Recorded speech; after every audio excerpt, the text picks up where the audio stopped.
so wie ein Feuer im eisigen Wind, wie eine Puppe, die keiner mehr mag, fühl ich mich an manchem Tag. Dann seh ich die Wolken, die über uns sind, und höre die Schreie der Vögel im Wind. Singe aus Sand, dunkel mein Lied und hoffe, dass nichts geschieht. Ein bisschen Frieden, ein bisschen Sonne für diese Erde, auf der wir wohnen. Ein bisschen Frieden, ein bisschen Freude, ein bisschen Wärme, das wünsch ich mir.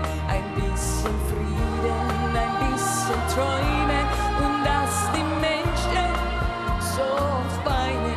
Ein bisschen Frieden, ein bisschen Liebe, dass ich die Hoffnung im Meer verliere.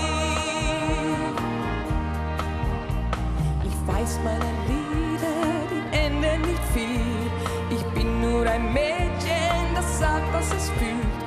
Allein wenn ich hilflos ein Vogel im Wind, der spürt, dass das Stur